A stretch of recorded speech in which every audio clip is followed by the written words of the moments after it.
Hey out there, Josh here. Don't really know what I'm going to talk about today. Hmm.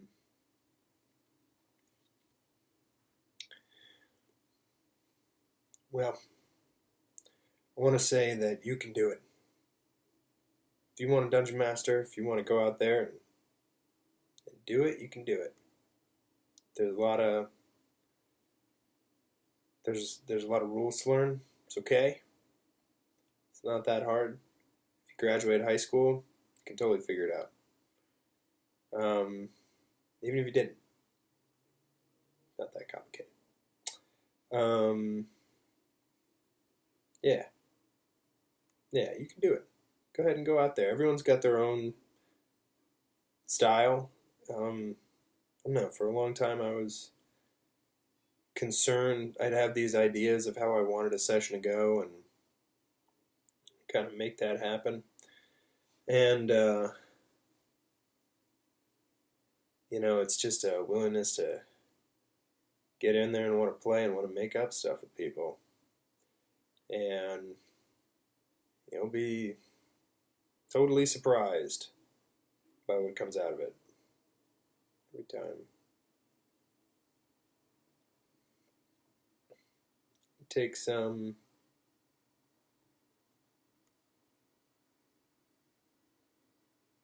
even know if I'd say it. I think it takes courage jumping off and getting all the papers ready and the books and learning the rules and everything, and just getting prepared, coming up with some sort of a story. Um, but once you're in it and you start playing with your friends and making things up, I mean, anyone can do it. Anyone. Kids can do it. It's natural. It just happens to people being able to come up with this stuff. So let's go for it. So I wanted to say that. Um, I don't know if I have any technical stuff today. Got my dice. Organize everything here on a Google Drive. I definitely recommend doing that. Easy to access on your phone if you come up with an idea that you want to use later on. I have a lot of different folders in here, so maybe there's something interesting that I could talk about. Hmm.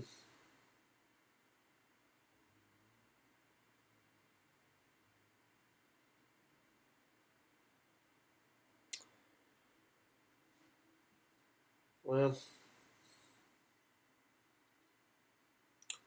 I don't know. Other dungeon masters have said this before, but if I'm going to present something about I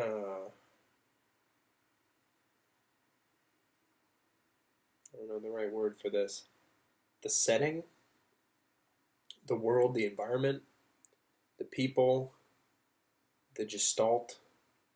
If I'm gonna if I'm gonna do that, um, I'll usually present it through a character, so that they can give you their opinion of of a place. Um, but they can tell you the stories of it. The same story, same event told by two different people can have a really different spin on it. You know, for one person it could be um, that guy really got his comeuppance, and for another person it could be like, well, he didn't deserve that. And they'll both show you two sides of the story. And I think instead of doing things objectively, which there really is no objective, let's present it subjectively. So yeah, that's one little trick that I use when I'm writing. Um, Sometimes if I'm if I just had a good night and things seem fun, I'll pull up my computer at the end of the night and I'll just really quickly make a list of things that went well so that I can remember what works. Um, what works is usually a lot more important than what doesn't work. Yeah. Um, so so finding those notes is really important. Keep on exploring and trying new things also, and find those notes that are working so that your group can build like a kind of continuity, like a it's almost like an unspoken kind of agreement of the things that work. Your style that's evolved by everyone just being in the room together and coming up with stuff. Um, you know, a lot of it's give and take. There's this game that you play in improv, um, which which one is this? So you have a bunch of people in a circle, and they all turn around, so they got their backs to each other, and then one person says the number one, and then someone else has to say number two, and then someone else has to say number three, and if two people say the same number at the same time, start over and go back to one. And you just want to get as high as possible.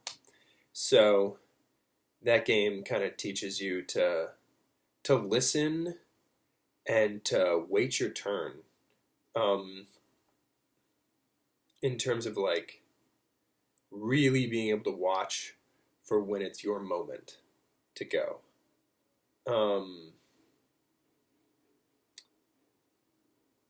And when it's someone else's moment.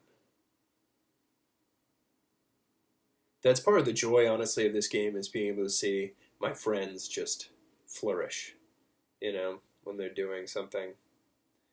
Um, and they're really getting into their character and they're really like invested and they'll say this passionate speech and I almost can't believe that it comes out of their mouth, it's just like it yeah it's moving, it's moving. um so let's see. So yeah, that's a good game. There's also a game called Give and Take. I just forget the rules for that. It's very much just about you go, I go, you know. Um, I think I've talked about it before, where when when we're inventing a room or something, um, I'll tell you we're in a bedroom, and you'll tell me that you light a candle, you know, and I'll say the only candle is on the floor, and then you'll say, all right, well I pick it up, and I light it, and then I say like the match flickers, burns in front of you, and then you'd be like, great, I light the candle, and I'm like, boom, there's a dead body on the bed. Now you got to deal with that. So yeah, Dungeons and Dragons isn't true improv in the sense that the world already does exist on paper. I mean, it's obviously improvised, um, and it's not. There's not necessarily an equal power dynamic like there would be in a real improv game where anyone can make up anything and then you got to run with it. There is a bit of a filter system for getting through kind of the overarching narrative that's going on. And that can be challenging to roll with as a player. And it can also be a lot of responsibility as a DM. And it can create sort of stressors. So it's something to be aware of, and I don't know if I've fully learned how to navigate it yet.